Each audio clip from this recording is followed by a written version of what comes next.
interview style, but I first want to introduce Zach. So I met Zach at the PCA Expo, but I followed him on Instagram for years.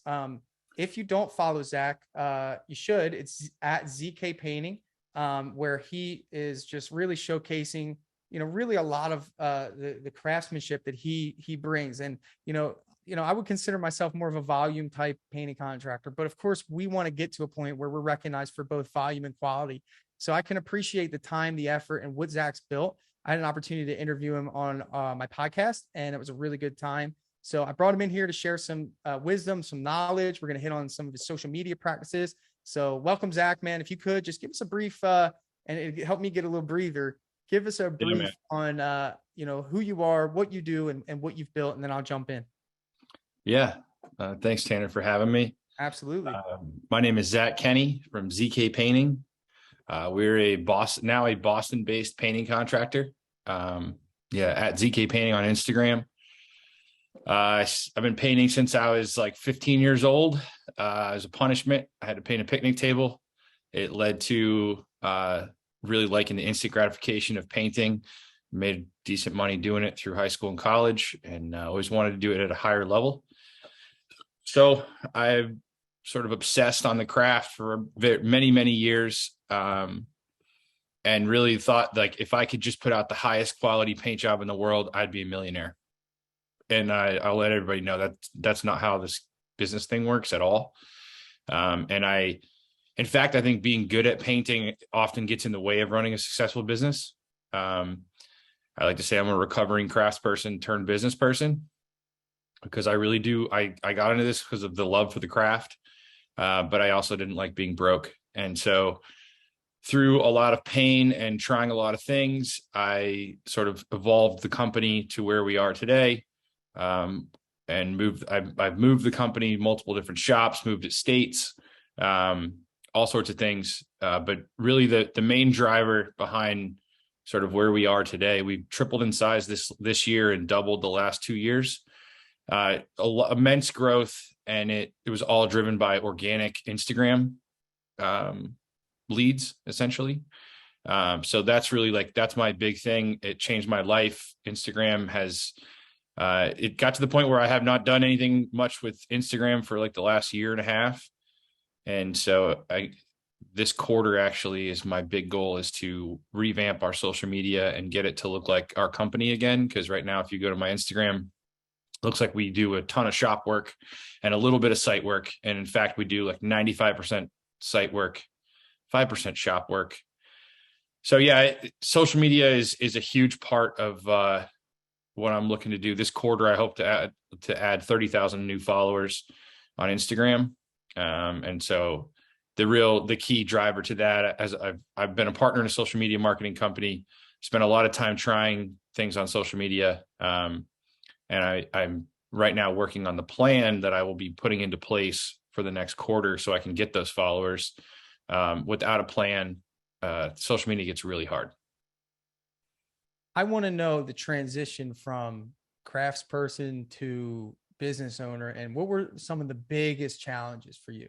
Okay. Because when craftsperson, anyone here who has left their business as a painter or someone that's, working alongside someone to start their own business, there's a big learning curve. So maybe you can shed some light on, some of the biggest challenges you had at a very, basic level. Yeah, I would say the first and the most glaring, the largest, and I don't know, I feel like it's fairly common with craftspeople, but really was my idealism. I think idealism and business just don't go together. Their idealism is for children and academics. Really, business and idealism really don't go together. And so I was a very idealistic craftsperson. Like, it should be like this. We have to make it this way. Like, and I was like very much feeding my ego through my craft. And that's like, I had a lot of like head trash around being a painter. And so if I did really high quality work, then I could feel better about being a painter. And I think that idealism around the craft was the biggest thing that stopped me from building a successful business. I had a lot of head trash. I had a lot of like what I thought the world should be like, and like trying to force a square peg into a round hole. And I think business is really about like listening to the market and giving the market what it wants. And so idealism is not very good in that situation. So I think really the biggest struggle for me was letting go of perfect or how things should be and listening to what the market wanted. And then the second piece to that is probably like letting go. Letting go is not an easy thing to do. But like we do like $100,000 jobs that I don't show up to more than once or twice and see them at the very end. And that's one of the things that I've heard, is that letting go of that craftsperson role, because there's partially perfectionist in you, like to the 10th degree. So obviously with that, you're not going to find anyone that cares as much about your business as you do. So you had to adjust by creating some form of training or some form of system for recruiting help that not only is good help, but has the same standard you do. So how did you implement that, and how did you ensure that you could keep bringing in those individuals to grow your business? Tell me about the recruiting process, the training process, and the oversight. I mean, the recruiting process is very much like my clients. It's an Instagram based thing. I brought in people that were working hand in hand, like side by side with me when I first started, before I got out of the field about 3 years ago. So there was a lot of just like, I was going to physically be there. So then they would be taking my direction. And that's not so hard. It's for me, like the big thing about getting out of the field is like truly getting out of the field. Like when I was doing painting and then also trying to run a business, neither of those two things got 100% of my attention. No matter what anybody says, we only have so much capacity as a human being on a daily basis. We have to divide that amongst certain things, and you're never going to give 100% to two things. So I think getting out of the field was this like really difficult thing for me in the beginning, because I was trying to do like half and half. And for me, I just like one day was like, all right, I'm not going to paint anymore, and you guys have to figure this out. I had two or three guys with me. I didn't have any need for like real income. And so I took a financial hit and decided like, oh, I don't paint anymore. So you guys are going to have to figure this out. And I had found good people, and I'd instilled a strong company culture. I think company culture is essential to we all have one in our companies. Like, how intentional are we being about it is really the question. Because to me, company culture is like the little decisions that get made without people asking. And that's so huge. And so I think I was there. I was involved on every job, hands-on with 2 or 3 guys. It's not so hard to teach.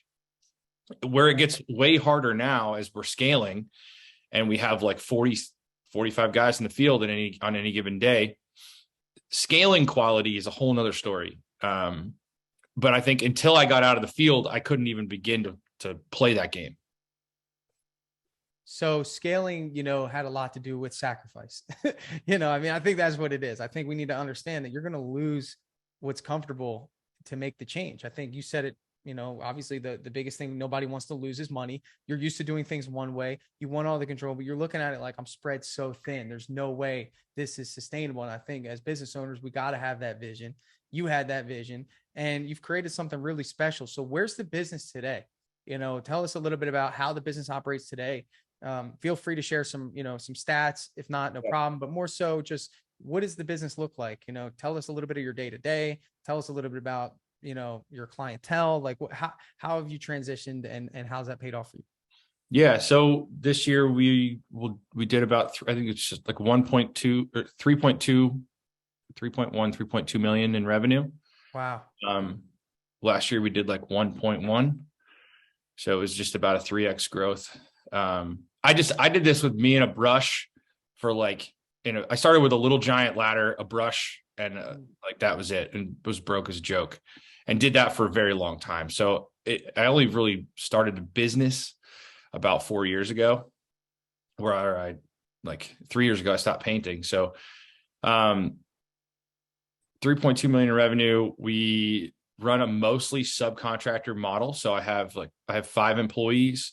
3 of them are painters.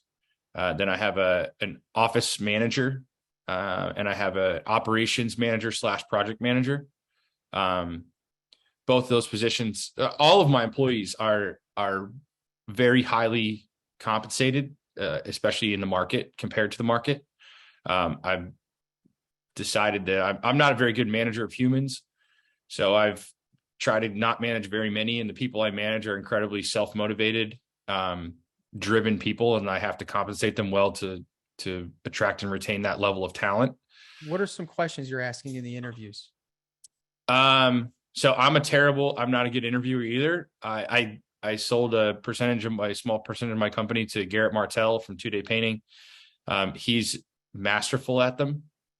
So he had done our hiring. I do all the wrong things. I don't come up with questions first. I just want them to like me and my company in the interview. So I talk too much, and I don't do many things right. So I think, but you play to your strengths. I mean, I don't think that you need to be great at interviews. You don't need to be great at marketing. You don't need to be great at organizing customers on your own. Like, you found someone that's better at something than you are, and you had to get comfortable with that. But that does require you being good at finding the right people to put in those positions where I do feel like you're good at. You have to be. You make good decisions when it comes to finding subcontractors, right? You're the one sourcing them, right? Because you have an eye for how they operate. So what is it in Garrett that made you appeal to this person? Because you did recruit him. Why was he someone that you chose to? So I think, so I'm an addict in recovery. So I've the 12-step program is a big part of my life. I think it's made me incredibly introspective and self-aware. And through that self-awareness has come a pretty clear, I know what I'm good at and I know what I'm bad at. I think that's really important for any human to honestly assess your skill set, and then honestly assess what gets you going, what fires you up. And I'm a big believer of harnessing that in your biology and aligning what gets you going with your skill set. And then pretty much from that point, you hire out everything else. I mean, I finally, to the point today, although right before this, I did just take a van and a large trailer and deliver some doors. But that's a thing that I pretty much don't do anything in my business anymore that I don't like to do, which is insane. I've worked so hard to finally get to this point, but I really have pretty much hired out everything in my business that I'm not great at and I don't like to do. What was that first hire? When, you're starting out, you're transitioning from doing everything yourself. What was the first hire? What did you say? I need this hire right now. The first thing that actually started with an intern. I use this app called Pangea. It's a way to find interns, college kids that, so I found this intern to do at the time I thought I wanted to do social media marketing stuff. And that's how it started, but she wasn't good at it. And it's one of my things I like and I'm good at. So I shouldn't have been trying to get rid of it. But she kind of came in and was very organized, and she just cleaned my office, right off the rip, cleaned the office. And I was like, whoa, because I'm not a very organized person. Right. I have a pizza box in the background, minutes of that. But then she just made herself indispensable. And it was the very easy way for me to take on some overhead. I'd never had a person that wasn't painting that I was paying. And so there's a huge transition there. There's also a huge transition from going from paying people cash to on the books. If anyone I'm sure there's plenty of people who are still in that position. I would pay people cash for 9 years. I didn't pay taxes for 8 years. When I started this thing, I would highly not recommend that. I would say it was slowing. It was preventing me from getting to where I was trying to go. When you pay people cash, you're not going to employ the right types of people that are great employees. I will fight anyone tooth and nail. I don't think people who look for cash and hourly wage are super reliable, steady employees. Those types of people want salary. They want direct deposits. They want, you know what I mean? So I think that was a big thing for me. And really it was just going like, I don't paint anymore. I'm trying to get to the next level. I need someone that balances out my weaknesses. Were you stressed out? Were you at a point where you were stressed, like honestly, to the brink of like questioning whether or not, like, each day getting up, doing everything? Yeah. Like every quarter, I question, what am I doing? And I should just shut this all down and go work for somebody else. If you're in business and you don't feel that regularly, I'm jealous. But it's, to me, like what we're doing running businesses, it's like this insane roller coaster with like extreme highs and extreme lows. And like, you really just gotta like, don't quit, and eventually you'll get someplace. So I just have like, I think I'm also like, I have a very low pain tolerance. I'm not like a gritty grinder guy. I'm a like, what's the easiest, quickest way to do this thing? And I will spend a lot of time thinking about how to do something and then go do it, versus just like putting my head down and like trudging through difficulty. That's a thing I know I'm not good at. I actually have hired people like that in my life. I also have, those are the people I'm generally attracted to in life, like, because I just don't have a lot of grit. So I've hired that out as well. When it comes to your growth going forward, I mean, you've hit a really nice pinnacle, man. You removed yourself from the business. For those that are crafts people in this, in this training here, what, like, they still love the craft itself. Like, I mean, that's what they're good at. They don't want to give away everything that they're, good at. Right. So how do you, what do you still paint? Like, what are you doing? So I don't still paint. I've actually retrained my brain to like, I would get extreme anxiety. Like I did this today because like I had to. 2 people called out sick. We had to deliver these doors. I will do it.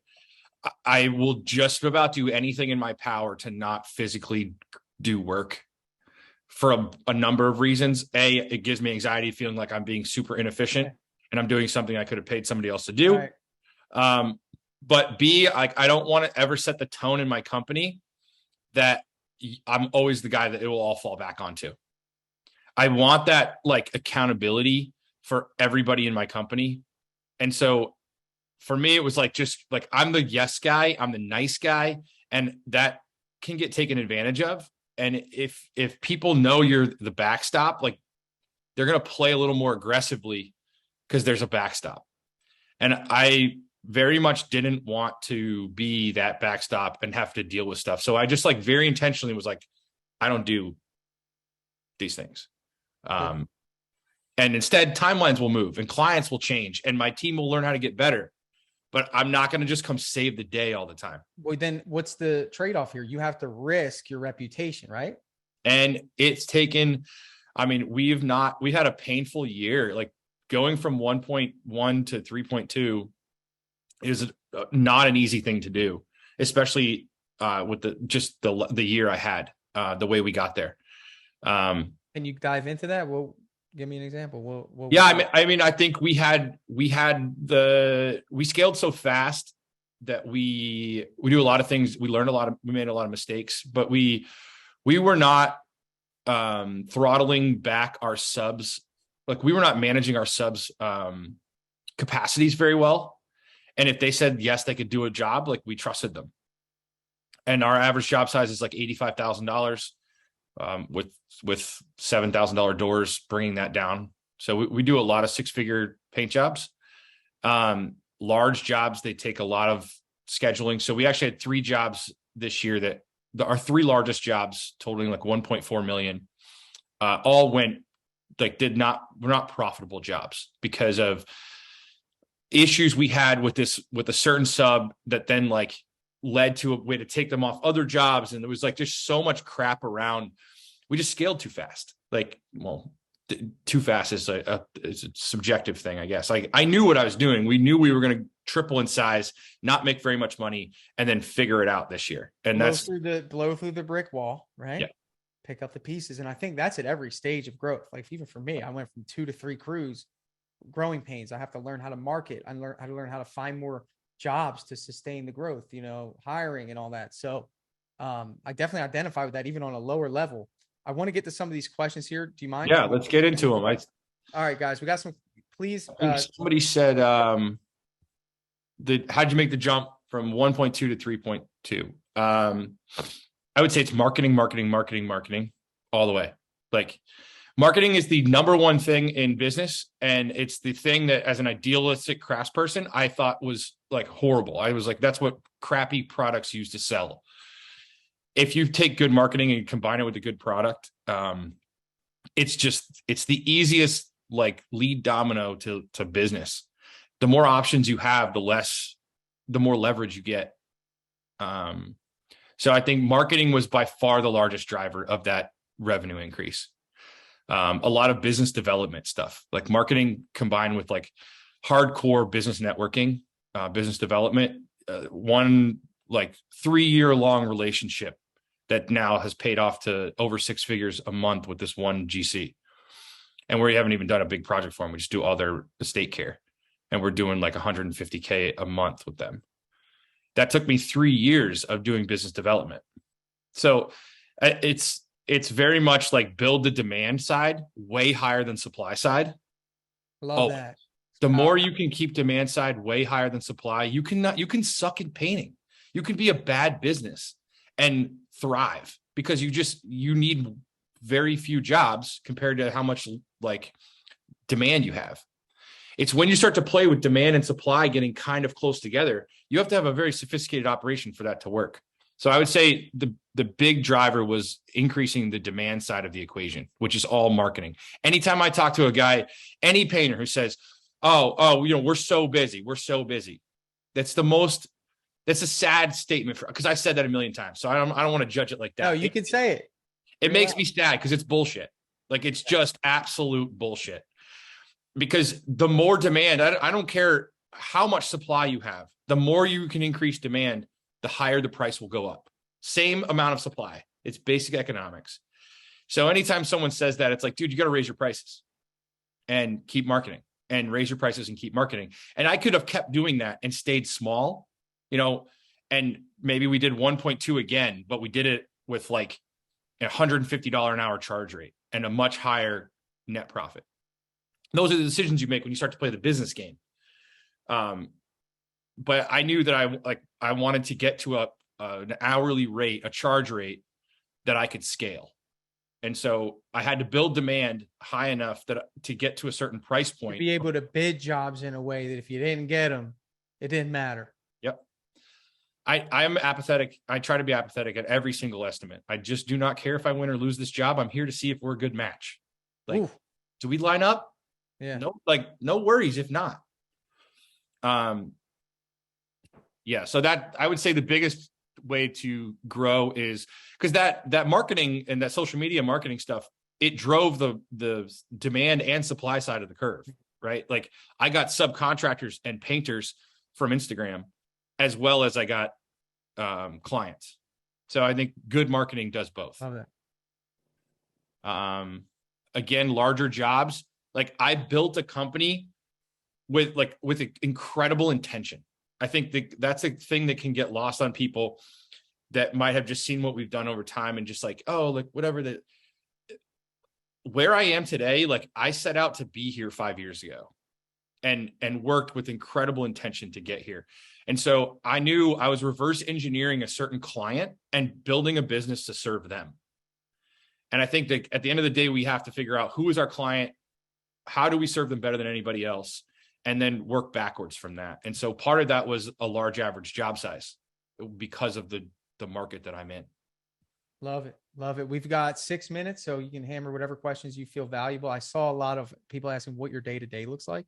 Yeah, my day-to-day today is, every Tuesday morning I do I'm in a mastermind group, a bunch of Boston young professional killers that I can't believe I got into. But again, like, go get stuff, go take stuff. Like, the squeaky wheel gets the grease. And I'm a big believer in like asking and like not taking no. And I got into this group, and now it's been a huge part of my life. And every Tuesday morning I do these accountability calls, and it's been huge. I just finished therapy right before this. Like I have a trainer 3 days a week. I go to a therapist once a week. Like I am taking care of my human body for like all the things that it is. And then my day-to-day work life is fairly flexible. I have a set Monday and a set Thursday operations meeting with my team. And then from that, I pretty much fill in estimates, and I do a lot of like evening events, business development events. Probably once a week, at least I'm out at some event. Oh, that's pretty gritty if you ask me, dude. But it's gritty in a different way. I think that stuff's easy for me. I like people. I like going to events. So it doesn't require grit for me. That's kind of what I was talking about, like harnessing biology. Right. Like some people might be like, oh, that's so difficult, I can't imagine doing that. But for me, it's like, this fuels me. Right. And I think finding that in life and in business is so important. Love it. Love it. Yeah, you can cherry pick. Let's see. And guys, Zach can go in after and he can answer these questions. So don't think your questions. Yeah. What question? Is there any questions I missed? Somebody wants to know what your average budget for social media marketing versus SEO is. Which do you see? So I've never spent any money on SEO or any type of like, the only money we spend on marketing is I'm in like a magazine in Boston called Boston Design Guide. So when you say you spend money on marketing, what are you doing? So I spend money on this ad really so I can be part of that, to go to that networking event I was at last week. Right. I have to be a Boston Design Guide like person. So we spend like $6,000 for a page ad. But past that, like we have done like some like above and beyond stuff, but really we don't spend very much on marketing at all. It's not a financial spend. It's a lot of boots on the ground, networking. And what I think, people do need to understand is that you've capitalized on a very specific niche. Would you agree? Oh, 100%. I have an incredibly targeted market and a very specific client. For sure. The high-end residential market in the Boston area is second to probably only New York as far as just like the demand for high quality work. I love that. You got another one. How do you price out a $50,000 job? I mean, like anything, you break it down to its pieces. But I will say I learned from Chris Polidoro. I'm not a guy, like we don't have formulas, and like I walk into a room and kind of go like, this room's 14,000 or this room's 32,000. Like generally, roughly for the most part, I can just sort of like off the cuff, like from the gut, put numbers on jobs. I also like sort of trying to sell the job for the most amount of money I can get for the job, more than like how much it costs necessarily. So I definitely have a unique, a fairly, which I think is it's actually common in my market, the ultra high end world, because so many things in what I do day to day on a paint job are custom and changing, that like super like, oh, $14.35 per linear foot is our price to paint baseboard. That number would be so all over the map, job to job. So I look at it more of like a portfolio, and I also sort of look at it as like, what's the most this client's going to pay? And it is sort of trial and error. And you ever negotiate? You ever do any sort of negotiation? We would negotiate the price. We would never lower the price without concessions.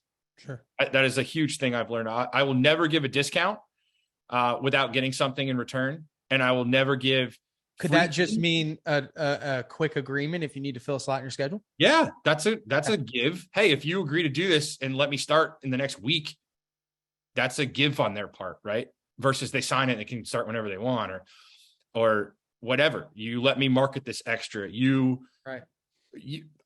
Whatever it is, half the time, even if you just make them think you're giving them something, right? Even if it's really not that big of a deal, but don't ever let them think that the price moved for no reason, right?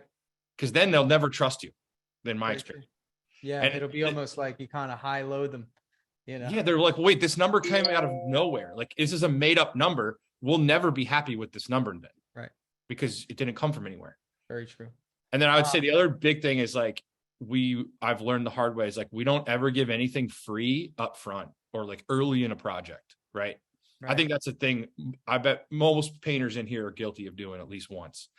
You start the job and what do? We do something above and beyond, and we say that it's like to be nice, but really we're just trying to get some, like, we think it's going to buy us some like credibility or something later on in the job. I don't know. That's what I think, if I was being honest. Right. But man, when you watch how people start to resent you and treat you terribly after you give them something free they didn't ask for, it's not a good move. Yeah, it's good insight, bro. It's very good insight. It's very true. Well, listen, man, we're at time, dude. Zach, dude, thank you for gracing us with your presence, man. I'm a big fan of you. You know that, and all that you've done and built. Student of what you've created, and everyone here. You have some fans. I hear at one point there was a podcast. What's going on here? Yeah, I did over 100 episodes, and then how long's it been? It's been 6 months. You've done. You got some people in here that are waiting, dude. You better. I know. I was just actually talking about starting it up again. I just need to. I'm working on a lot of like intentional stuff. Like, what am I trying to do with my time? Sure. Do I want to start a podcast again? Do I not? How am I going to do that again? I might probably be through Patreon this time and not live on Instagram. Yeah, live is always a little hard. Yeah, I think the Patreon was much better because I could say things. I got to choose who was a member. Right. So my clients couldn't just like sign in at any given time and like become a member. And then I could just feel like much freer, because at this point now, the scale of our company, if I say something that pisses somebody off, it's just not worth the risk to do that. Right. Even though I love like all the value I was able to give back to the community. And I so many people have told me what the podcast did for them. And I'm so happy for that. It got like a little bit like, is this really driving my like massive goal or not? And it wasn't. So we'll see. Love it, man. Well, thank you, Zach. We're going to bring Skylar in. If you guys want to chat with Zach, he's really not hard to find. Just at ZK Painting. He's the account with like all the followers. But thanks again, brother, for joining us today and supporting us and sharing some of your wisdom. Keep crushing it.